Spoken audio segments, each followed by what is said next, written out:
Hello guys, this is Jibril on Authentic Plus TV. If today happens to be your first time, kindly subscribe to the channel, give me your like and share this video, and then let's have a discussion in the comment section.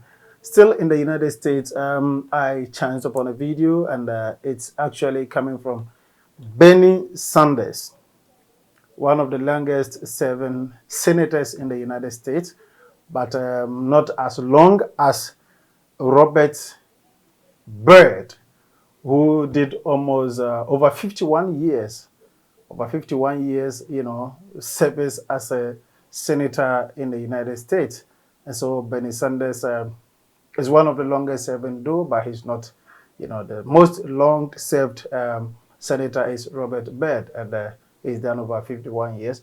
But Bernie Sanders also joined in the year 2007, and then in 2024, when everybody thought that he was going home, that was when he again got,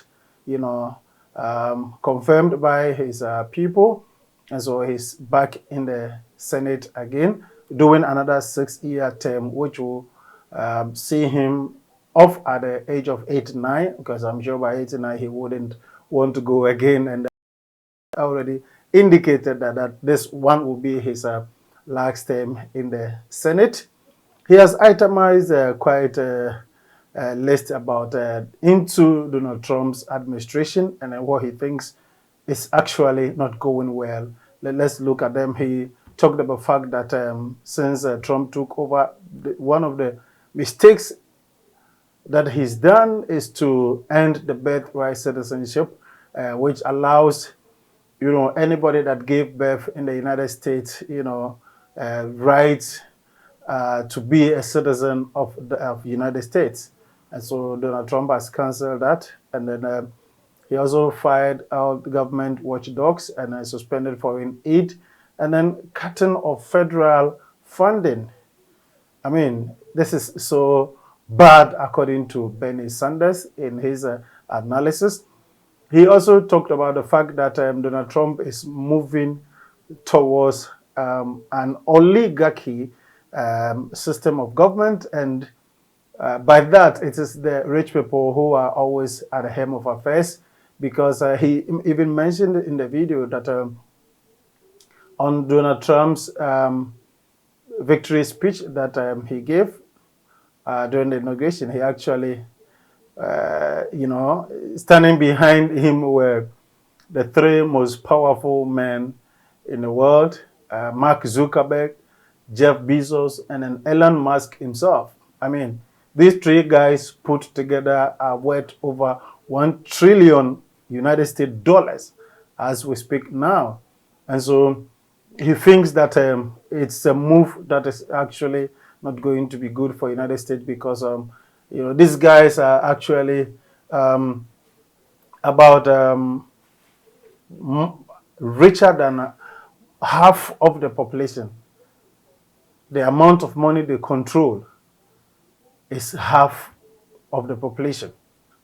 So it's a move that he thinks that it's actually not good for the economy of the nation to be actually run by people with already a lot of money in that regard, which means that the rich are going to get more richer, and then the middle level down, are going to continue to be poorer.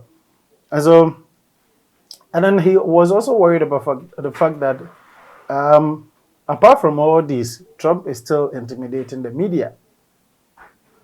He's still intimidating the media, which he thinks it's also bad.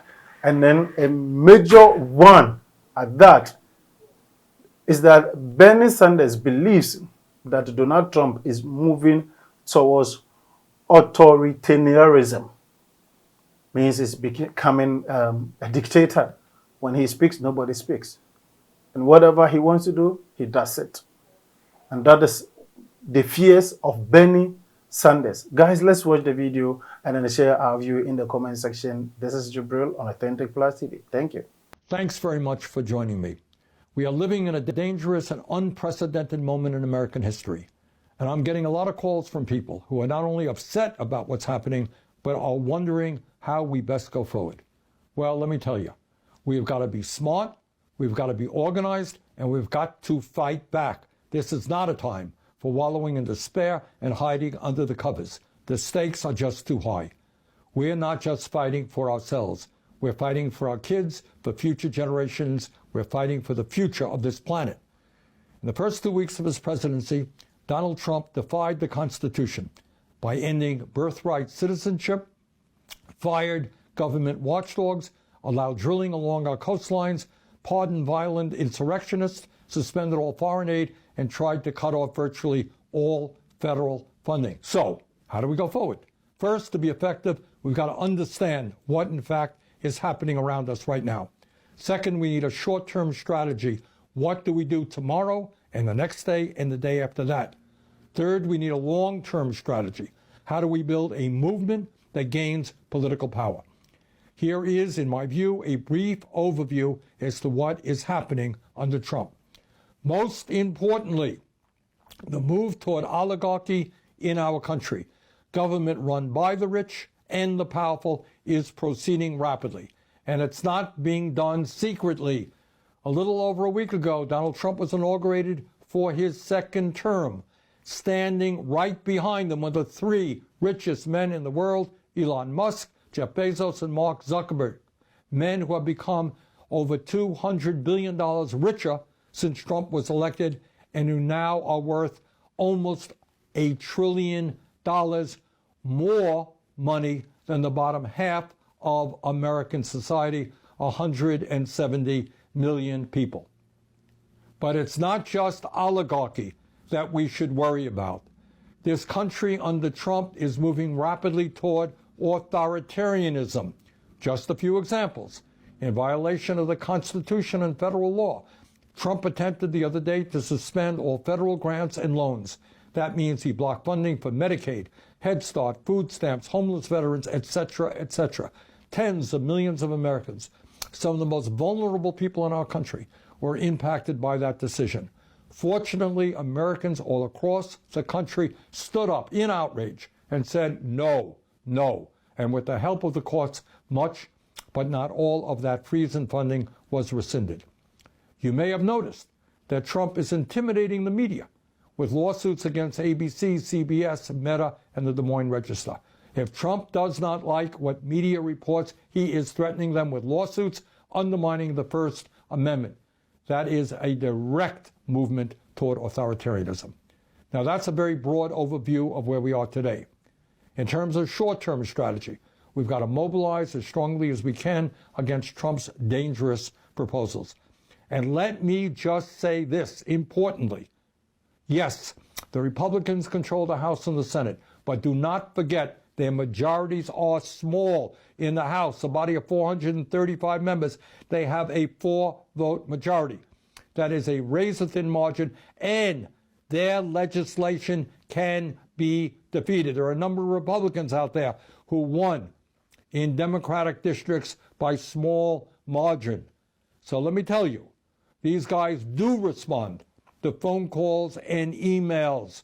So if there's a piece of legislation you disagree with, get on the phone and call the Capitol switchboard at 202-224-2131. And what is some of that legislation that we should be concerned about? Republicans right now are working on what's called a budget reconciliation bill, the most important element, which would be a massive tax break for the wealthy to be paid for by large cuts in Medicaid and other programs that working families and low-income people desperately need. At a time of unprecedented income and wealth inequality, when so many of our people are struggling to put food on the table, we must not savage programs for working families to provide huge tax breaks for billionaires. We must vigorously oppose Trump's efforts at mass deportation. Yes, we must strengthen our borders. Yes, we should deport people who have been convicted of serious crimes. But no, we cannot destroy families who have lived and worked in this country peacefully for decades. Not only is Trump's mass deportation program immoral, it will have a severely negative impact on our economy. As all of you know, we are seeing extreme weather disturbances and devastation in our country and all over the world related to climate change. Think about LA, think about North Carolina.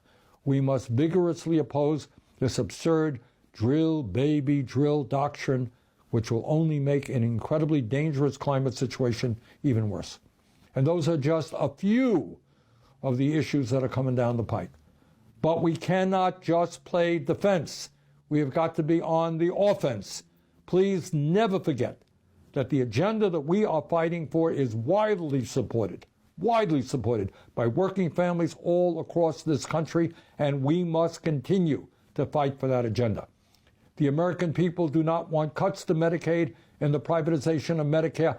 They understand that health care is a human right, not a privilege. We must continue the struggle for Medicare for all so that every American has the health care that he or she needs.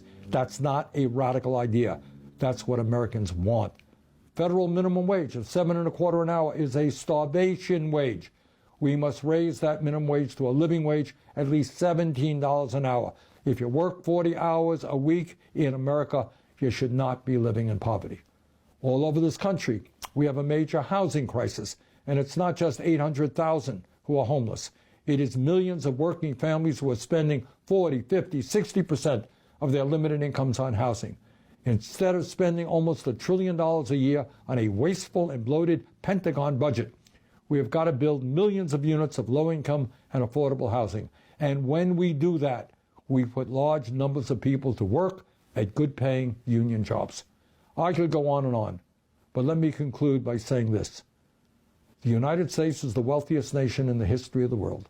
If we stand together and oppose right-wing efforts to divide us up by our race, by our religion, our sexual orientation, or where we were born, if we stand together, there is nothing that we cannot accomplish. Bottom line, let us go forward and fight for a government and an economy that works for all, not just the few.